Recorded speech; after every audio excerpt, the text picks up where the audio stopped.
अच्छा जी, next method हमारे पास है आइट्रेशन मेथड। आइट्रेशन मेथड में सिर्फ दो फंक्शन का जिक्र है। एक तो वो फंक्शन होता है ना f of x is equal to 0, जिसकी हमने वैल्यू फाइंड करनी है। इस फंक्शन का हमने रूट फाइंड करना है। ये तो हमें मतलब सिंपल फंक्शन दिया होगा क्वेश्चन के अंदर ही। इसके बाद इस मेथड में हमारे पास एक और फंक्शन जी ऑफ एक्स भी यूज़ होना है। जी ऑफ एक्स की नेचर इस तरह है कि x equal to g x, ये हमारे पास फंक्शन होगा।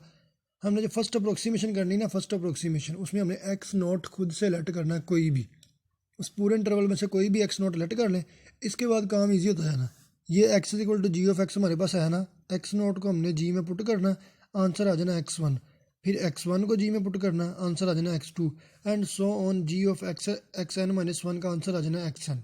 यानी कि इसका इस पूरे मेथड में सिर्फ जी का काम है। हमने एक आइट्रेशन का पहली आइट्रेशन में हमने जो रूट है वो लेट कर लेना एक्स नॉट। उसके बाद हमारे पास जितने भी अप्रोक्सीमेशन हैं, यानी कि ओरिजिनल रूट तक जाने तक हमारा सिर्फ जी यूज़ होना है।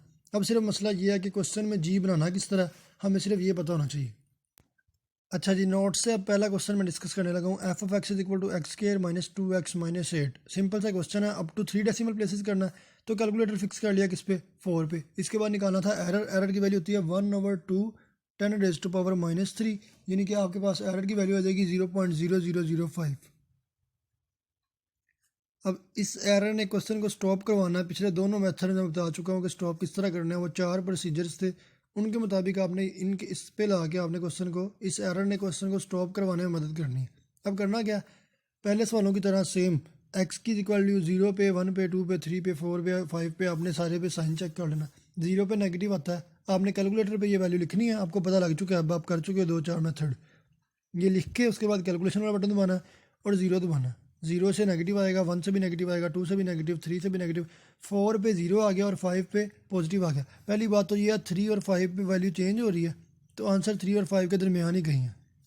ठीक है, बिटवीन 3 एंड 5 आप लिख सकते हैं। लेकिन इसमें एक और बात आ गई, सिर्फ इसी क्वेश्चन में, ये वाहिद क्वेश्चन है ऐसा क्वेश्चन कि एफ ऑफ एक्स की वैल्यू 4 पे कितनी आ रही है, 0, यानी कि एग्जैक्ट रूट ही आ गया। चेक करने से एग्जैक्ट रूट ही आ गया। ऐसी वैल्यू जिस पर फंक्शन आंसर 0 दे वही रूट होता है ना। जिस तरह हमारे पास एक्स स्क्वायर माइनस 4 है, इसके आंसर दो हैं, 2 और -2। ये दोनों क्या करते हैं, ये दोनों इसमें आंसर 0 देते हैं। अब ये 4 ऐसी वैल्यू है जिसको एफ ऑफ एक्स में पुट करें तो आंसर 0 आ रहा है, यानी कि इसका एग्जैक्ट रूट है। हमें तो यहाँ पे ही आंसर मिल गया। आंसर आना भी 4 है इस मेथड से भी।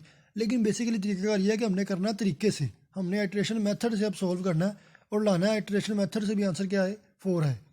अब रह क्या गया, अगर हमें फंक्शन पता लग चुका है, हमने निकालनी है इसमें से जी की वैल्यू। मैंने बताया था इस पूरे क्वेश्चन में सिर्फ जी इंपॉर्टेंट है।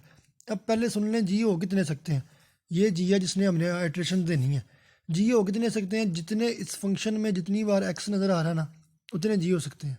स्केयर नहीं देखना, हमने देखना कितनी बार, कितनी टर्म्स में एक्स नज़र आ रहा है।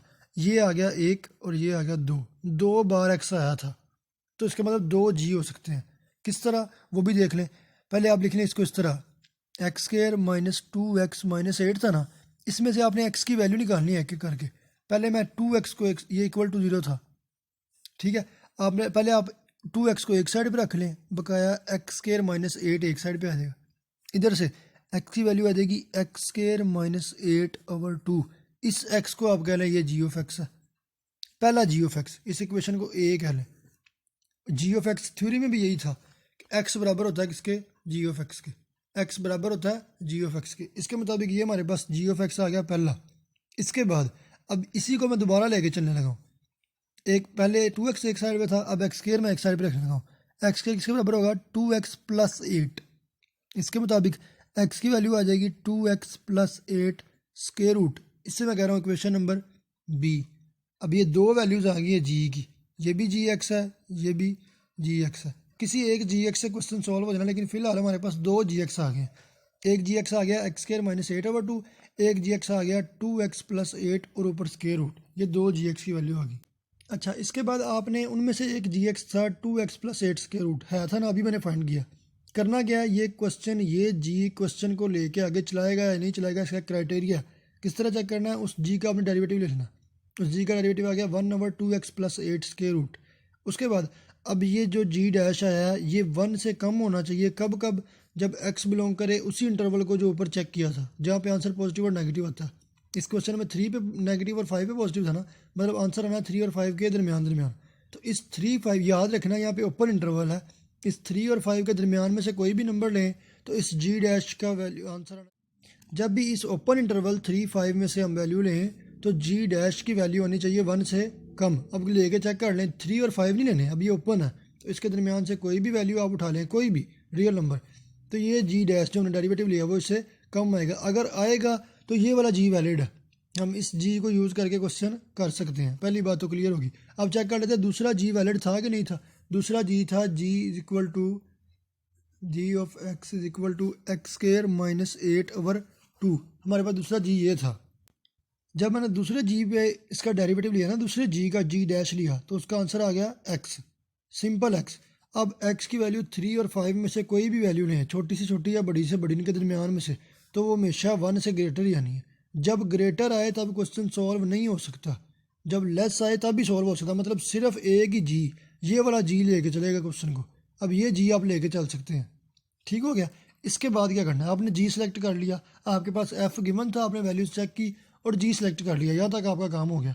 अब इसके बाद क्वेश्चन किस तरह चलाना है वो सुना। अब मैंने आपको क्वेश्चन शुरू करते बताया था कि ये आ गया स्पेशल केस, हमें रूट नज़र ही आ गया। तो फर्स्ट आइट्रेशन में हमने एक्स नोट की वैल्यू कुछ भी लेट करनी होती है, 3 और 5 के अंदर से कोई भी।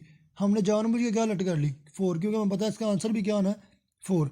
अब जो मैंने थ्योरी पढ़ाई थी उसमें बताया था कि एक्स नोट जो दिया होता है उसको जी में पुट करें तो x1 आ जाता है, फिर x1 को जी में पुट करें x2 आ जाता है। अब यहाँ पे एक्स नोट को हमने जी में पुट करना है, यानी कि जी फंक्शन में, इस फंक्शन में पुट करना है।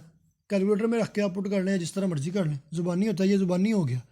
आंसर आ गया जी ऑफ एक्स नोट का आंसर आ गया 4, यानी कि x1 आ गया 4। एफ ऑफ x1 चेक किया तो आंसर क्या आ गया 0.0000।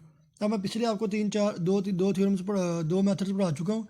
मैंने वहाँ पर बताया था कि प्रायोरिटी, ये फर्स्ट प्रायोरिटी होती है। एग्जैक्ट सोल्यूशन ये आ गया क्या हमारे पास 4, यही आंसर है। अब एक और सवाल देखते हैं ना, फिर आपका क्लियर हो जाएगा। ये तो क्वेश्चन ही ऐसा आ गया था कि हमें चेकिंग करने से ही आपके पास रूट आ गया। एक और क्वेश्चन देखते हैं फिर आपको समझ आ जाएगी। अच्छा जी, नेक्स्ट क्वेश्चन आपके पास है cos x minus 3x plus 1 up to 4 decimal places. अब अप टू 4 है तो फिक्स कर लिया 5 पे। एरर आपको पता है किस तरह निकालना है, एरर आपके पास आ गया 0.00005, जिसने क्वेश्चन स्टॉप कराने में मदद करनी है, ये भी आपको पहले बात पता है। अब एक्स की वैल्यू 0 1 2 पे चेक कर लिया, 0 पे 1 पॉजिटिव था, 1 पे नेगेटिव है, मतलब रूट मस्ट लाई करेगा 0 और 1 के दरमियान। क्वेश्चन में एक्स कितनी बार नज़र आ रहा है, 1 और 1 2 बार, तो जी कितने निकलेंगे 2। 3x को वन साइड पे रखेंगे तो जी एक्स की वैल्यू आ जानी है x is equal to 1 plus cos x over 3। बहुत सिंपल है, सिंपल मैंने सिंप्लीफिकेशन की है। और अगर कोज वाली साइड को एक साइड पे रखेंगे तो एक्स की वैल्यू जानी कोज इनवर्स ऑफ 3x माइनस 1। दो जी की वैल्यू आ गई, एक ये भी जी है, एक ये भी जी है। पहले जी को चेक करेंगे, फिर दूसरे जी को, जिसने सेटिस्फाई कर दिया हमारा जी डैश ऑफ एक्स की वैल्यू 1 से कम आनी चाहिए। कंडीशन याद है ना, जी डैश की वैल्यू 1 से कम आनी चाहिए। अगर जी डैश की वैल्यू 1 से कम आ जाए इस इंटरवल के दरमियान इस इंटरवल के दरमियान तो क्वेश्चन को आगे लेके चलेगा। अब हम पहले जी को चेक करने लगे हैं कि वो वाकई वो इस इंटरवल के दरमियान 1 से कम आता है कि नहीं आता। अगर आ जाए तो वेल एंड गुड, हम इसी के साथ क्वेश्चन को लेके चलेंगे।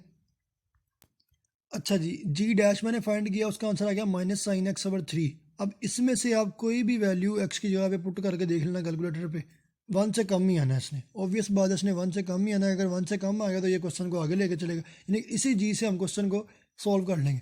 अब फर्स्ट आइट्रेशन में जो एक्स नोट लेट किया ना, अब एक्स नोट पे ये रूल है कि आप 0 से 1 क्लोज इंटरवल में से कोई भी वैल्यू आप एक्स नोट कह सकते हो। लेकिन मैंने ये भला किस तरह किया, आपने देखना है कैलकुलेटर पे 0 से 1 पे रहना ना, आप पहले 0 पे फंक्शन की वैल्यू चेक करें।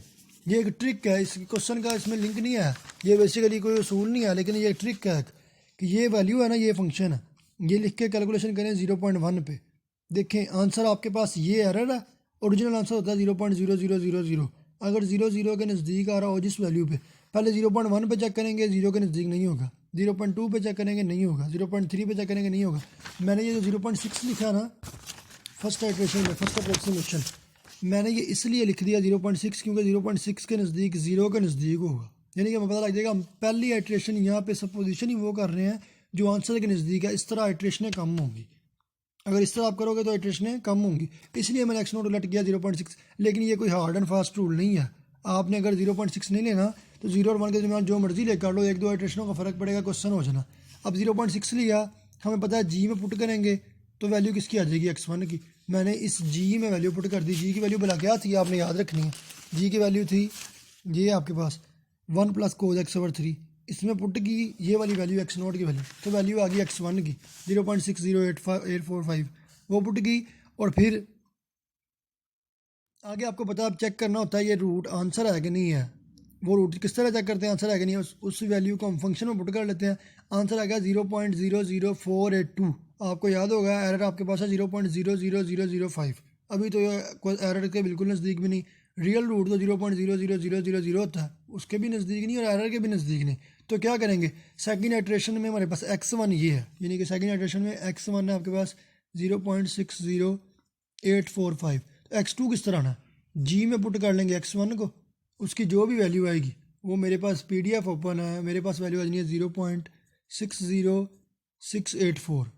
ये किसकी वैल्यू आ गई, ये आ गई x2 की वैल्यू। ये आंसर है कि नहीं है, f(x2) चेक कर लेंगे। उस जो आंसर आता है उसको हम फंक्शन में पुट कर लेते हैं। पिछले सवालों वाला सेम काम। आंसर आएगा 0.00093। इससे कुछ बेहतरी आई है, यहाँ पे 2 जीरो थे, यहाँ पे 3 जीरो है, लेकिन हमें चाहिए 4 जीरो और फिर 5 से छोटा नंबर भी। और अगर रियल रूट आना फिर 0 0 0 0 सारे जीरो चाहिए, इसलिए अभी आंसर नहीं आया। तो किस तरह करेंगे, ये स्टेप मैं कंटिन्यू करूँगा। कहाँ तक, मैंने पहुँच जाना है 5वीं आइट्रेशन पे, सॉरी 6ठी आइट्रेशन पे। 6ठी आइट्रेशन पे मेरे पास आंसर आ जाना है। अब ये मैं स्किप करने लगा, आपने खुद करना है, बहुत ईजी है। 6ठी आइट्रेशन पे आपके पास एफ ऑफ पहले x5 लिखे ना, x6 आपके पास आ गया 0.60710। इस तरह चलते हैं ना, आपने S6 आपके पास ये आ जाएगा। S6 के बाद आपने क्या करना है, एफ ऑफ x6 चेक कर लेना क्या आंसर आता है। आंसर आ जाए 0.00001। अब जो 4 पॉसिबिलिटीज थी उनमें से पहला रूट 0.00000 होना चाहिए, वो नहीं आए तो क्या होना चाहिए, उतने जीरो और एरर से कम। ये दूसरी पॉसिबिलिटी सेटिस्फाई होगी। अब इसके बाद एक और आइट्रेशन करके देख लेनी है कि क्या एग्जैक्ट रूट आता है 0 0 0 0 आता है। लेकिन आप 7th आइट्रेशन करके देखना, मैंने यहाँ पे नहीं की, उसका भी आंसर यही आना। जब कुछ रिपीट हो जाए, जब बहुत बड़ा नंबर रिपीट हो जाता है, तभी मजबूरी बन जाती है। ये तो चलो फिर भी एरर से कम है, ये बेस्ट यानी कि बेस्ट सोल्यूशन इस टाइम यही है। तो आपने F7 किया, फिर भी यही आंसर आया। तो आपके पास रूट क्या आ गया, 0.60710। ये आपके पास रूट आ गया। इसके साथ आपका ये मेथड खत्म हो गया, कुछ भी इसमें मुश्किल नहीं था। जी चेक करना, सिर्फ सारा काम ही जी का। जितनी बार एक्स यूज़ हुआ है क्वेश्चन में उतने जी आ सकते हैं। जी वो सेटिस्फाई होगा या जो वो जी लेके आगे चलेगा जिस पे हम डेरिवेटिव लें तो 1 से आंसर कम आता हो। उस इंटरवल, ओपन इंटरवल याद रखना, ओपन इंटरवल के दरमियान 1 से कम होता हो, वो हमें आगे लेके चलेगा उस क्वेश्चन को। उससे आगे करना क्या, उससे आगे तो बहुत ईजी काम है। आपने पहली अप्रोक्सीमेशन लेट करनी है, जिस तरह मैंने किया इस तरह करेंगे तो आइट्रेशंस का आपका ज़रा सरफा हो जाएगा, जल्दी ख़त्म हो जाएगी, काम जल्दी खत्म हो जाएगा। कैलकुलेटर पे ज़बानी चेक कर लें, अगर 0 और 1 के दरमियान है तो 0.1 पे, 0.2 पे, 0.3 पे, 1 तक आपने जाना है, एक पॉइंट बढ़ा के। जो सबसे जीरो के नज़दीक है ना उसको लेके फर्स्ट अप्रोक्सीमेशन लेके चले जाएं तो ईजी रहेगा, मैं कह रहा हूँ, यानी कि जल्दी क्वेश्चन खत्म हो जाएगा। लेकिन ये कोई रूल नहीं है, रूल ये था कि 0 और 1 के दरमियान कोई भी नंबर ले लें। मैंने यहाँ पे 0.6 लिया था, आप 0.6 ना लें, 0 और 1 के दरमियान लेना, आप सिर्फ 0 ले लें, आप सिर्फ 1 ले लें, आप 0.5 ले लें, 0.9 ले लें, जो मर्जी लेके चल सकते हैं। मैंने 0.6 इसलिए लिया क्योंकि अगर आप इस तरह करोगे तो आइट्रेशनें कम होंगी। ये रूट के नज़दीक है, आपने अब देखें ज़रा किस तरह नज़दीक है, उस बात की दलील आ गई। आपके पास आंसर आया है 0.60710। ये भी 0.60 था, ये भी 0.60 था। मैं 0.9 लेता तो वो इससे थोड़ा दूर था, मैंने इसलिए 0.6 लिया था क्योंकि वो इसके नज़दीक है। ये आपको कैलकुलेटर पे इजी चेक हो जाएगा। 0.1 पे चेक करें, 2 पे चेक करें, 3 पे चेक करें, 0.6 पे, 0 के नज़दीक आ रहा आंसर। जी आंसर 0 के नज़दीक आ रहा, इसलिए मैंने 0.6 लिया था। इसलिए आइट्रेशनें कम हो जाएंगी मेरे ख्याल से। अब इसमें कोई मसला नहीं होगा। अगर फिर भी कोई क्वेश्चन आपको या कोई बात ना समझ आई हो तो आपने मैसेज कर लेना मुझे, मैं बता दूंगा फिर।